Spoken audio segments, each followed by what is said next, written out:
They say the eyes are the window to the soul, but mine are a cracked pane of glass fogged by 80 years of dust and tears, staring out at a world I barely recognize.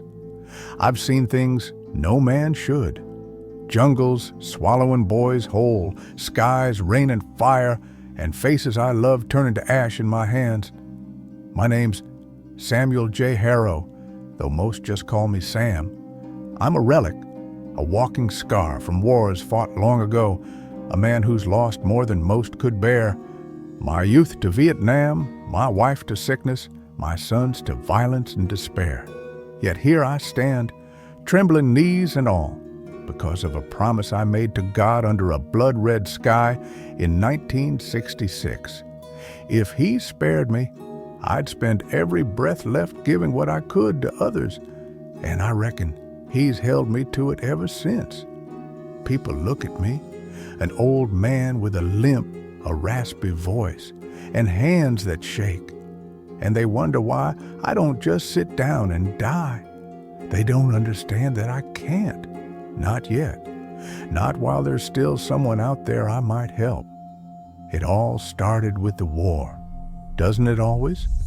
I was 19, a lanky kid fresh off a Kansas farm, when Uncle Sam decided I'd look better with a rifle than a pitchfork. They shipped me out in '65, boots first into the Mekong Delta, where the air was so thick with humidity and mosquitoes you could choke on it. My first taste of combat came quick. My best friend, Jimmy Tate, was walking 3 feet ahead of me on our second patrol when a sniper's bullet tore through his chest.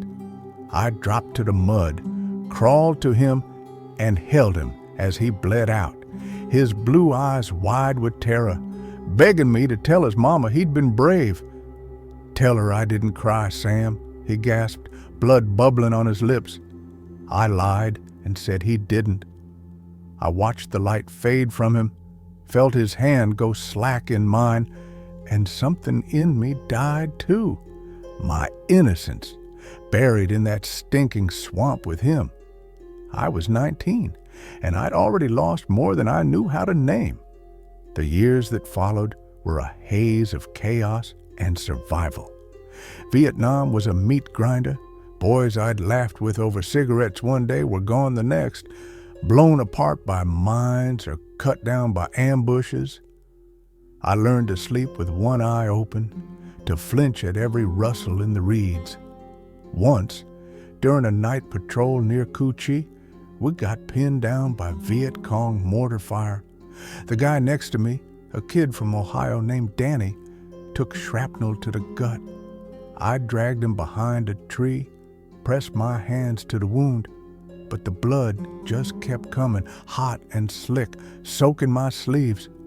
He screamed for his mother till his voice gave out. I prayed, my first real prayer, begging God to take me instead. Danny died anyway, and I lived. That's when I made my deal. Lord, if you get me out of this hell, I'll serve you till I can't no more. The next morning, a chopper pulled us out. I don't know why I made it when so many didn't, but I've spent every day since trying to earn it. I came home in '69, a stranger in my own skin. The war didn't leave me. It clung like damp rot. Nightmares woke me screaming, the smell of napalm and burning flesh so real I'd check my hands for blood. My folks tried to help, but they didn't understand. How could they? I'd left a boy and come back a ghost. I drifted for a while, picking up odd jobs, hauling hay, fixing tractors, but I couldn't settle. Then I met Ellie. It was '71, a church picnic in Topeka. She was wearing a yellow sundress, her auburn hair catching the light, and when she smiled at me, it was like the sun broke through a storm cloud. We married a year later, and she gave me 2 boys, Tommy and Luke. For a while, I thought I could be whole again. Ellie had a way of softening the edges of my pain, her laughter chasing the shadows away. I'd watch her sing hymns in the kitchen, her voice sweet and steady, and I'd feel something close to peace. But the Lord had other plans. Ellie got sick in '88. Breast cancer, the doctor said. She fought like a lion, all grit and grace, but it ate her up inside.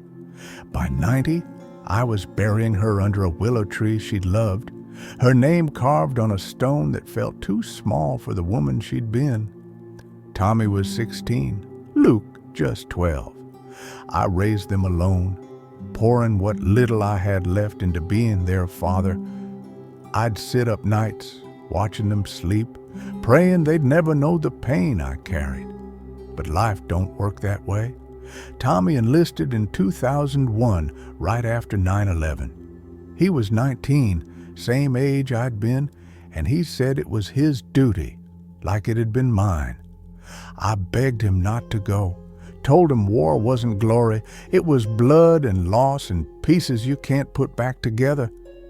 He had my stubborn streak, though, and he went anyway. He died in Fallujah, 2004, an IED tearing him apart. They sent me a flag and a letter, but no words could fill the hole he left. Luke took it hardest.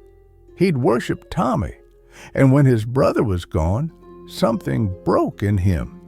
He started running with a bad crowd, numbing himself with whatever he could shoot or snort.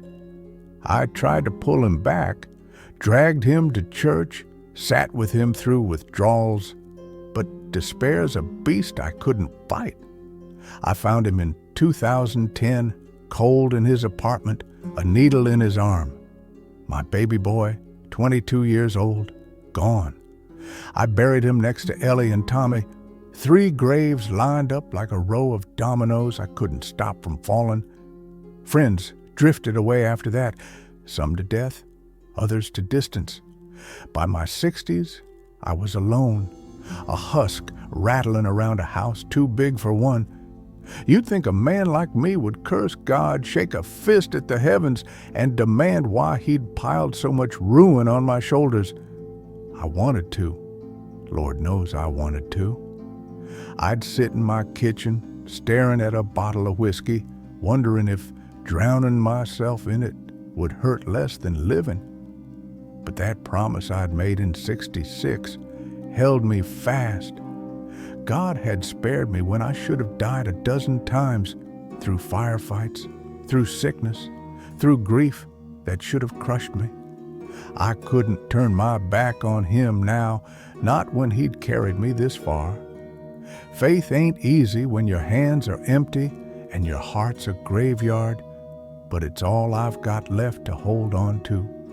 So I started living for others. Couldn't save Jimmy, couldn't save Danny, couldn't save my family, but maybe I could save someone.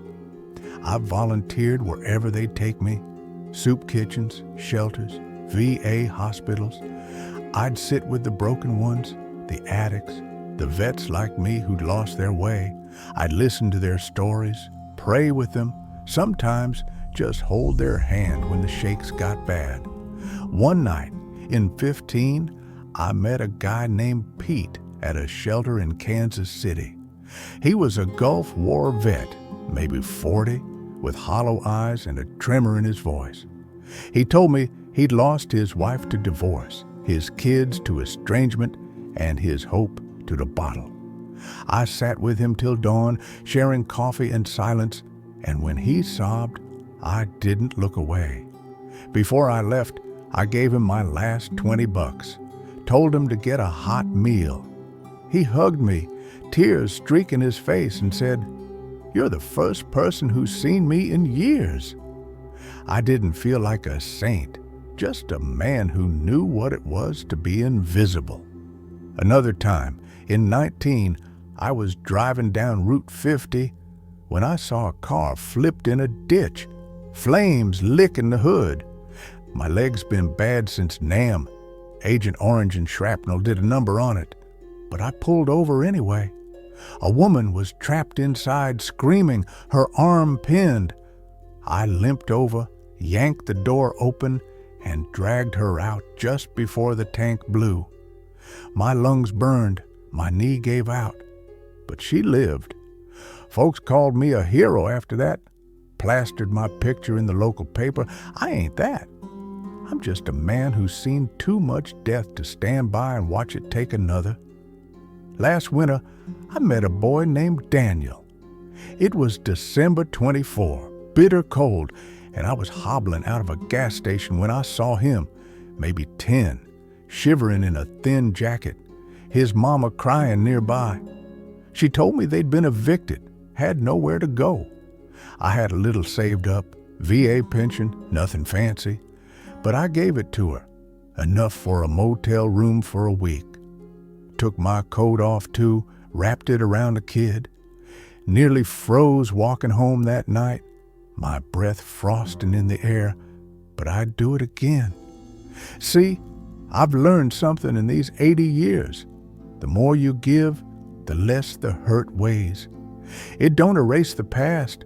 Jimmy's still dead, Ellie's still gone, my boys ain't coming back, but it makes the present bearable.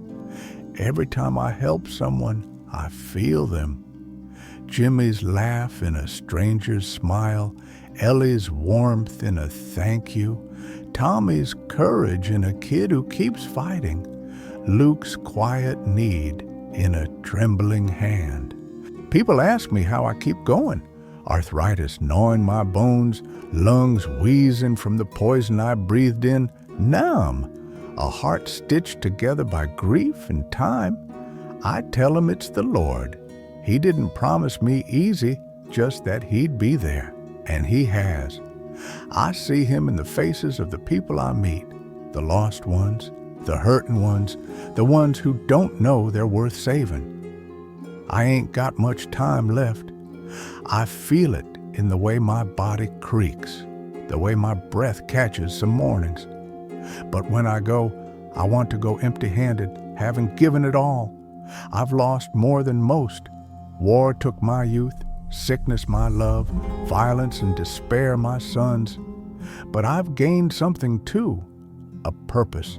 So here I am, March 18th, 2025, sitting on my porch with a cracked coffee mug, watching the world spin on. The wind's cold today, cutting through my sweater, but I don't mind. I've got a blanket Ellie made me years ago, patched and frayed, and it's enough. Down the street, kids are laughing, chasing each other through the yards. Reminds me of Tommy and Luke, the way they'd run circles around the house till I'd holler at them to come eat. The memory stings, but it's a good sting, like pressing a bruise to feel alive. I sip my coffee, black and bitter, and think about tomorrow. There's a shelter downtown, needs help serving lunch. I'll be there, dishing out soup with hands that don't work as good as they used to. Maybe I'll meet someone new, hear their story, offer what I can. That's all I've got left to give. Time, a little kindness, a prayer. I ain't afraid of dying. I've faced it too many times to flinch now. When my number's up, I'll go quiet, I reckon. Maybe right here on this porch, with the sun setting gold over the plains. I'll see Ellie waiting for me, her smile bright as ever, and my boys beside her, whole and laughing. I'll see Jimmy too, and Danny, and all the others I couldn't save, and I'll see the Lord, his face clear at last. I'll say, Lord, I tried. I gave what I had. That's all a man like me can do. Carry the cross he's given step by aching step, till he lays it down at the end. Until then, I'll keep walking, keep giving, keep believing. It's the only way I know to make sense of a life like mine.